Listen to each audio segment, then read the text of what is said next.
महादेवी पोद्दार प्राथमिक विद्यालय Santa cruise पश्चिम, कक्षा दूसरी, विषय हिंदी, बातुनी कछुआ।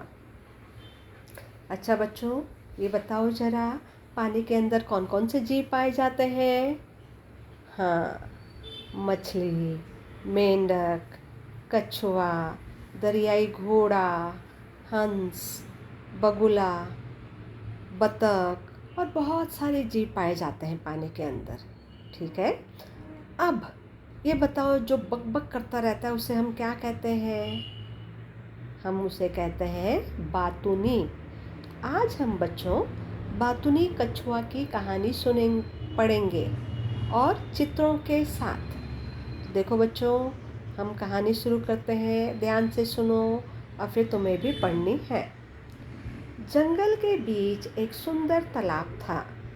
वहाँ पहाड़ों से 2 हंस आते थे। उसी तालाब में एक कछुआ भी रहता था। वह हरदम बक बक करता रहता था। हंसों और कछुए में मित्रता थी। तो देखो बच्चों, हम यहाँ देख रहे हैं जंगल के बीच, जंगल से पहले थोड़ी सी जगह छोड़ी हुई है, तो इसको बोलते हैं हम पैराग्राफ राइटिंग। पैराग्राफ यहाँ से शुरू हो रहा है, तो थोड़ी सी जगह छोड़ दी जाती है। तो जंगल के बीच एक सुंदर तालाब था। देखो, तालाब का चित्र दिया गया है, तो हम तालाब पढ़ रहे हैं उसको। था के बाद एक चिन्ह लगा हुआ है, एक डंडी जैसा खींचा गया है, उसको हम बोलते हैं पूर्ण विराम। क्या बोलते हैं बच्चों? पूर्ण विराम। तो पहाड़ से कौन आते थे? 2 हंस। हंसों और कछुए में मित्रता हो गई। मित्रता यानी दोस्ती। और जो कछुआ था वह हरदम बक बक करता रहता था। बक बक करना यानी बहुत ही बातूनी था कछुआ। हंसों ने एक दिन कछुए से कहा कि इस तालाब का पानी जल्दी ही सूखने वाला है, तुम्हें अपने लिए सोचना पड़ेगा। अब क्या करना है? कछुए ने कहा, तुम ही कुछ सहायता करो। हंसों ने उसे अपने साथ बड़े तालाब में चलने का सुझाव दिया। कछुआ भी उनकी बात मान गया। उन्होंने कछुए के सामने एक शर्त रखते हुए कहा कि तुम बहुत बातूनी हो, सफ़र में बिल्कुल नहीं बोलना। कछुए ने शर्त मान ली। तो देखो बच्चों, हंसों ने कहा कि देखो, इस तालाब का पानी जल्दी ही सूखने वाला है, तो तुम्हें तो कुछ सोचना पड़ेगा कि तुम क्या करोगे, गर्मी में कैसे रहोगे यहाँ, तालाब सूख जाएगा तो कछुआ बोला कि अभी आप ही बताओ, तुम ही बताओ कि मैं क्या करूँ, तुम मेरी सहायता करो, मेरी मदद करो। तो हंसों ने कहा कि चलो एक बड़े से तालाब में जाते हैं, हम तुमको एक बड़े से तालाब में लेकर चले जाएंगे।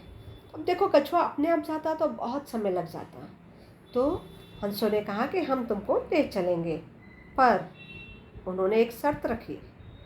क्या शर्त रखी उन्होंने कहा, देखो हम तो तुम्हें ले चलेंगे, पर तुम्हें सफ़र में चलते समय कुछ भी बोलना नहीं है।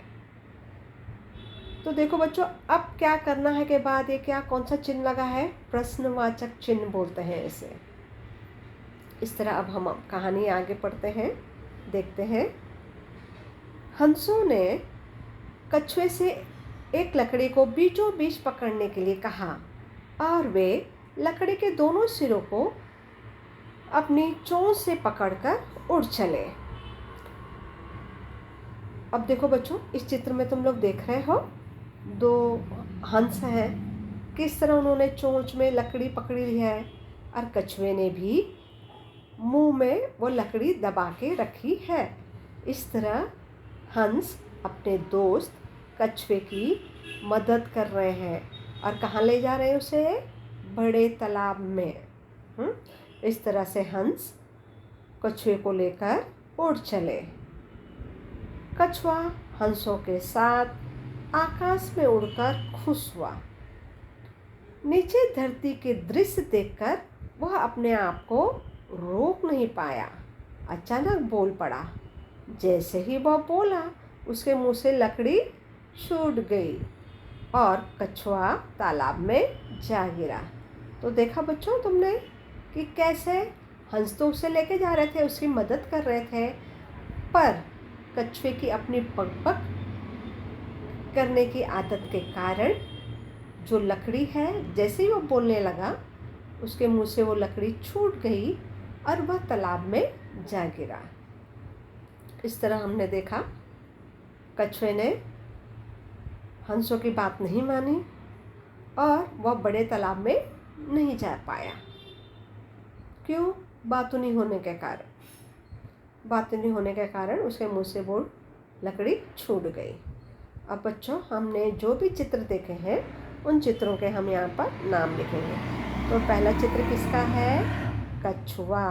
देखो, पहले चित्र के नीचे मैंने नाम लिखा है कछुआ। अब इस तरह तुम्हें और चित्रों के नीचे भी नाम लिखना है। ये क्या है? आकाश।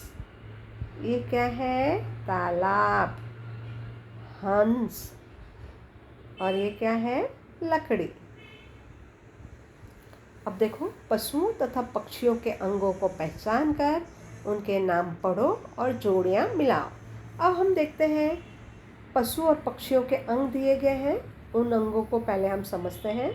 पहले उसमें चोंच है, फिर पंख है, फिर पैर है पक्षियों के। अब पशु के सींग, पूंछ और कान दिए गए हैं और नीचे उनके नाम दिए गए हैं। उनसे हमको जोड़ियां मिलानी है। जिससे पहली जोड़ी मिलाई हुई है, देखो बच्चों, चोंच से हमने चोंच को मिलाया है। इसी तरह प्रश्न 3 में रिक्त स्थानों की पूर्ति करनी है। जंगल के बीच एक खाली जगह तालाब था। इस खाली जगह में क्या आएगा बच्चों? सुंदर। कछुआ खाली जगह में रहता था। कछुए ने कहा, आप ये कुछ खाली जगह करो। चौथा, कछुए के मुंह से खाली जगह छूट गई। इस तरह बच्चों तुम पाठ पढ़ोगे तो तुम्हें ये सब स्वाध्याय तुम पूरी कर सकते हो। अच्छा बच्चों, कहानी अच्छे से ध्यान से पढ़ना और ये स्वाध्याय तुम्हें करना है। धन्यवाद।